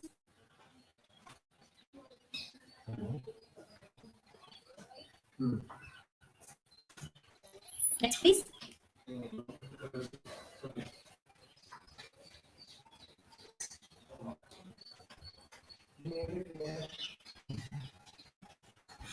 So this PTSD has got some components into it which will work in the treatment, wherein we have to make sure that we reduce that anxiety symptoms. The person will be hyper vigilant.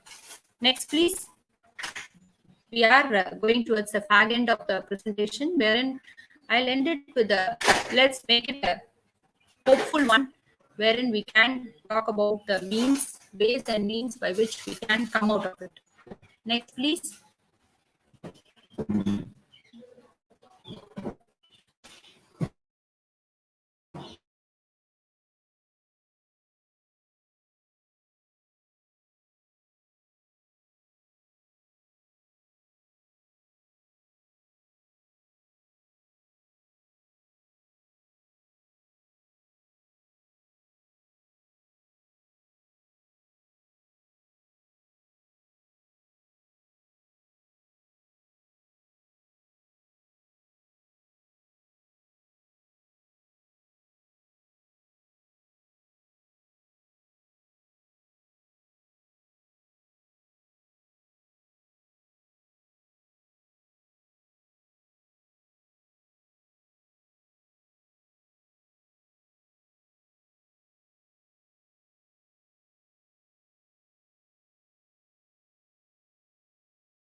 Sorry, there's some connectivity issue with the professor, I believe. I will contact ma'am. Just wait for a few minutes.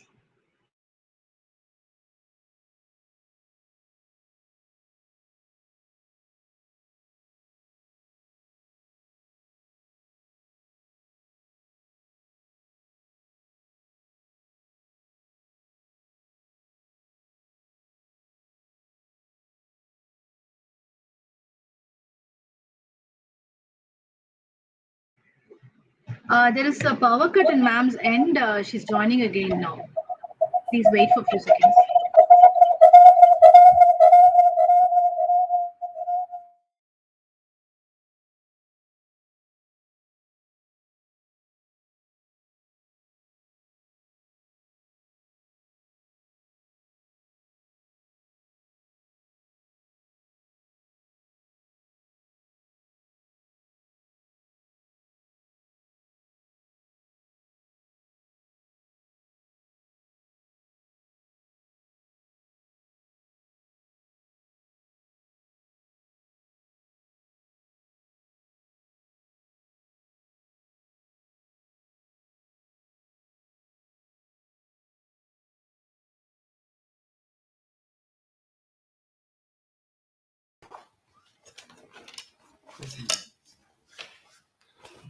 Welcome back, ma'am.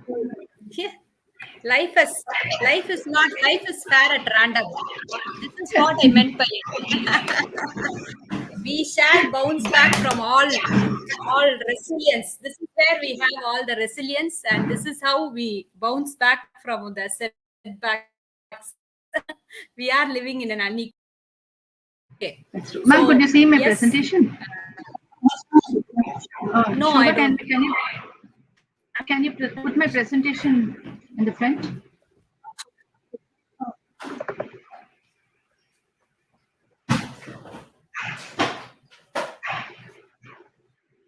Ma'am and the presentation. Oh, fine.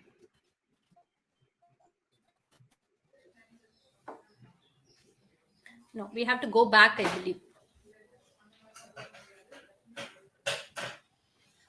Yes. Yes. So this is uh, 5 accessible ways to cope with the post-traumatic stress disorder. So one way is to seek professional help. So that works it because PTSD sets you in life. See, I always talk about Jayakanthan's story of which was even made into a movie. சில நேரங்களில் சில மனிதர்கள். I recommend each and everyone to see it. It was and if possible read the story also. It talks beautifully of the therapy which the lady gives the girl. Of course it came into a lot of criticism because it said they have not filed a case, it was not fought legally, and the circle of the story almost went in for that abuser coming into the picture. But whether he is an abuser or whether it was a person with whom she had a relationship is not the question, but how the when she comes home, how her mother addresses the issue is one thing of how we take setbacks in our life. So that's one way. You make them see. When we walk on the road, there are roadblocks. You go over the roadblocks. You just don't sit there saying that this is it, all is over, and we don't stop there. And yes, the second point is you have to be patient with yourself. There are a lot of I find such beautiful journals everywhere. If you just open the net, there are a lot of journals which talks about being graceful. Have you taken time off? Have you done this? Have you done? There are a lot of beautiful journals. You can just keep a journal about it. Practice mindfulness. Nowadays it is like logging off from work, take a break, and a lot of other things coming. Of course, we never take a break, and unintended breaks like this also happens. But smile and we shall carry on continuously in life. And then reaching out for support and working towards a healthy lifestyle. This is also nowadays the psychiatrist. If we put a board of psychiatrists, the crowd seems to be less. So what is happening is they are sometimes getting it into a package of a wellness package.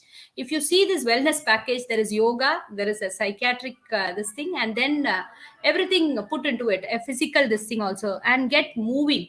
be it dance, be it music, be do something, but just keep moving with the balance, the work life balance. Most of the time the work only gets us down, the life is just not going, but let us make sure that we get into a work life balance. Next, please.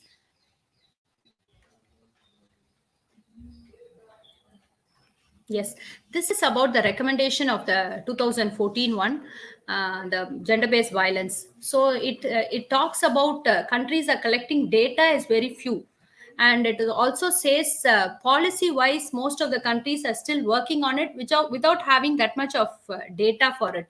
And actually, NHM, National Health Mission, and we are in the process of having a workshop on gender-based violence and how to put a stop to it, and also having bringing out a manual on what are the for the first responders of violence, gender-based violence. So hopefully with the UNICEF we are tying up, and we had one meeting with UNICEF women. So we are identifying the gaps, and it's also everything is going on, but it takes time. So with Ethiraj College also here, I think in the future it will be more easier to work out this gender-based violence thing. So we welcome you, madam, into that. We'll also add you, and we'll make sure that what can be done from your point of view. Yes, ma'am. Next, please.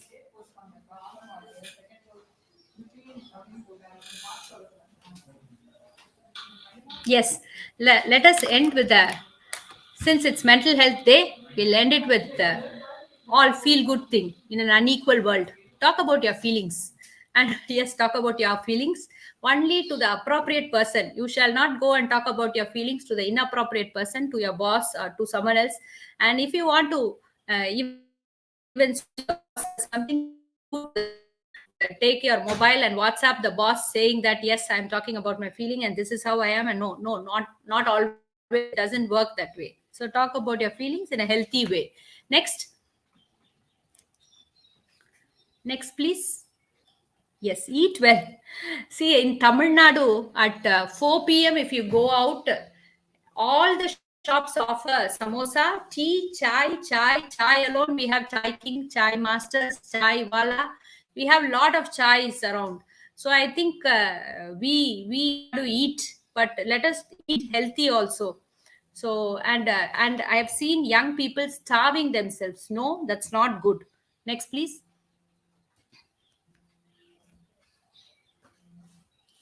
Yes, keep in touch. That's what happened in COVID. You know, COVID, when people realized how lonely they are with no boss, and when in hospital, when the COVID ward was still more lonely, we couldn't even see the doctors' faces. Then we realized, see, there is a balance, a biological survival, psychological survival. Let it be friends who are there with you. They are your family, as per Dalai Lama's version. So that's something I really like about Dalai Lama's speech. That whoever is with you is your family. So we have a lot of families around us. They will help keep us grounded. Next, please.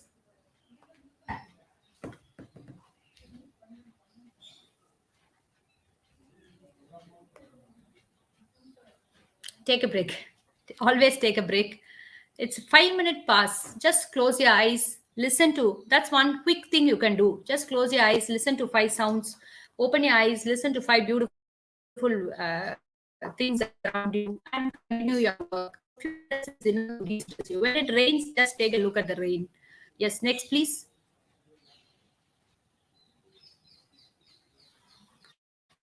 And accept who you are. Give up yourself, give up the social media, and come back dissatisfied and come back less happy. Then I think that is the time we have to log off of Facebook and log off of Instagram. Instagram, we post pictures, and that one picture takes 100 pictures to come. So no, all of us are as we are. We ourselves are good in some way or the other. It is just a matter of finding it. Please.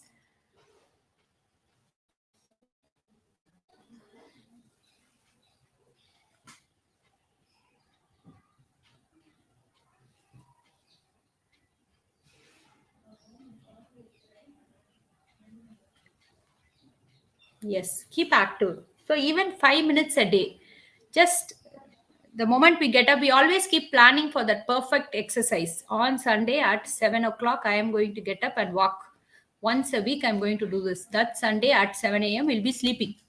So always make sure we are going to walk in between our work, in between wherever we are. Just spend some 5 minutes to it so that you will feel better. Just keep being active. Do something. Just that's what it is. Do something. Next, please. Yes, we don't say don't drink, but our culture, we never know when to stop drinking. So drink sensibly is what is once said. But even then, for Indian, I'll always say no drink. Next.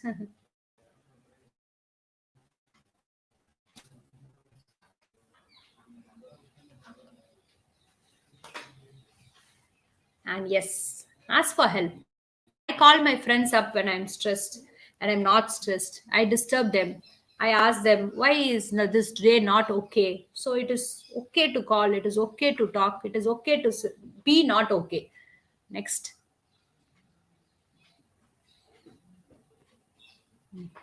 And do something you're good at. See, it not necessarily, might be I'm not good at talking, then I can do more writing. Then if I'm not good at writing, I can do whatever activity which pleases me. So do it, be it a gardening, be it this thing, and restrict myself to my postgraduates or UGs, doing something, an activity which I'm good at, be it at home or at work. Need not be everything should be at work. It can be at home too. So do something which brings a purpose and meaning to your life. Next, please. Yes, care for others. This is one thing I always say.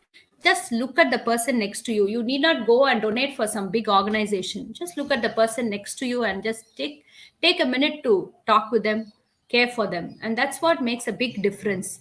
So I should thank each and every one of you here for giving such a patient hearing, and I hope I have conveyed what I have been told to convey, and I hope that this is just a start of a series of uh, wherein we are going to take action and make sure it is gets implemented, because right now, coincidentally, I am in that workshop and in the process of coming out with the manual for the first responders for gender based violence.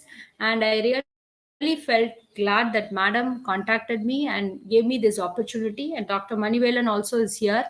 You are on the team of working out it. And hopefully, thanks a lot, and we'll meet again. And I'm sorry about that setback, but we have bounced back, I think. So thank you, madam. Thanks a lot.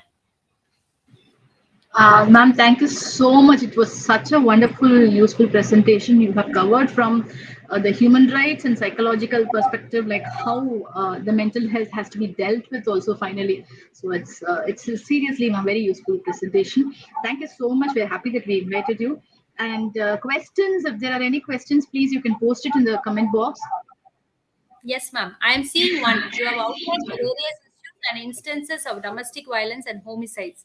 What about the perpetrators of such violence? As I said, going into the mindset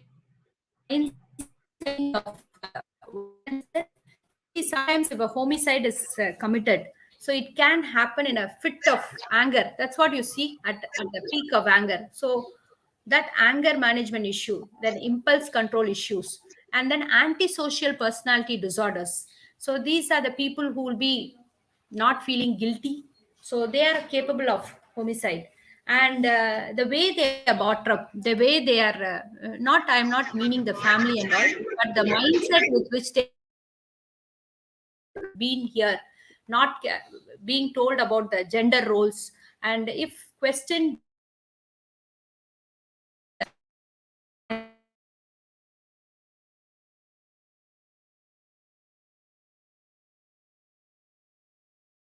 do psychological assessment. Even Dr. Manivelan sir keeps asking me, why don't you do a psychological assessment for each who are going to enter a government service, who are going to hold a position? We can never say that this person is going to murder, that this person is going to. And again, I always say, see, these perpetrators of violence continue to do that because no one tells that they are doing it. So that cloak that behind that cloak they do it. So if suppose someone comes, identifies them and tells them and brings them out into the open in their family, most of them, even the mother won't be aware that the son-in-law is abusing, because she'll keep thinking that no, I should not let my family, that bring into shame, the family name will be brought, what will they think about me? So it has to change in the mindset of the people and make sure that this is wrong.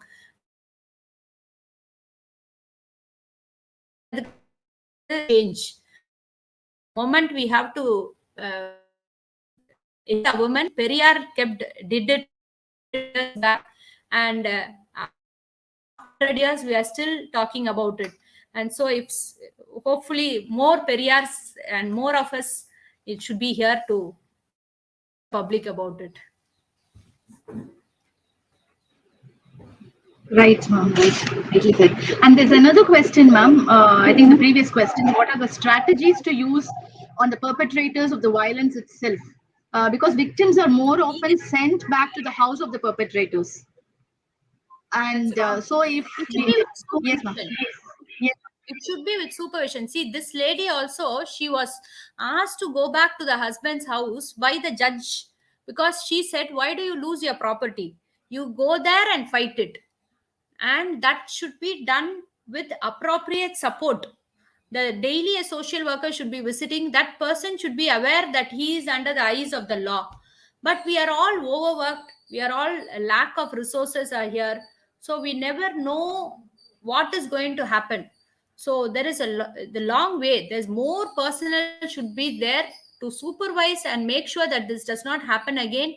And the framework should be so very good that an abuser should be there, and he shall not get any more employment, he shall be fined, he will be under the eye of police, which I don't think is happening here. So till that time, these are the cases that we'll keep hearing. Thank you, ma'am. Thank you so much, ma'am. And I think there are no more questions left. So we are coming to the fag end of the program. And I would like to invite Dr. Pavitra on stage. Yes, Dr. Pavitra is here, and she'll be delivering the vote of thanks.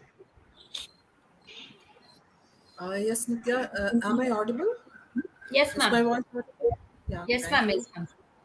Yeah, on behalf of the PG Department of Human Rights and Duties Education of Ethiraj College, I extend a very hearty thanks to Professor Dr. M. Malayappan and Dr. P. Purnachandrika for gracing this webinar on human rights and mental health.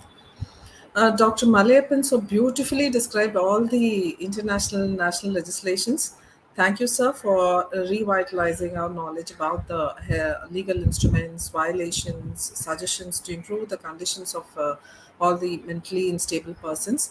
As you said, the law alone cannot make the change. Hope the authorities concerned realize and provide the proper infrastructure necessary to us to deal with them in a much more effective manner. And Dr. Pipurna Chandrika, ma'am, you have beautifully traced out the issues leading to and arising out of the mental illness. Thank you so much, ma'am, for giving us the important facts related to domestic violence and homicide, for sharing with us all the details of identifying the warning signs of suicide and steps to prevent suicide. We have, of course, learned a lot about mental health and human rights from very specialized people, in the field like you both. I thank our principal, Dr. Kodai, vice principals, Dr. Usharani ma'am, Dr. Usha Priya ma'am. My heartfelt thanks to our beloved head of the department, Ms. R. Nitya, for her very valuable contribution and encouragement in all her efforts. I'm very thankful to my fellow staff members of the department, Dr. Shobha Sharma, Shirley Grace Namla, for being with us. I also like to thank all the staff of Ethiraj College for Women present here for their constant support for all the programs we do. I'm extremely thankful to the faculty members from other colleges present here. They have accepted our invitation and they are here with us. I would also like to thank my dear students who are great listeners throughout this session. I thank everyone who have attended the seminar and who have made it a resounding success. I once again I thank you for all your attention. Thank you so much. Thank you, ma'am. So let's wind up the session, ma'am. Thank you so much. Thank you, ma'am.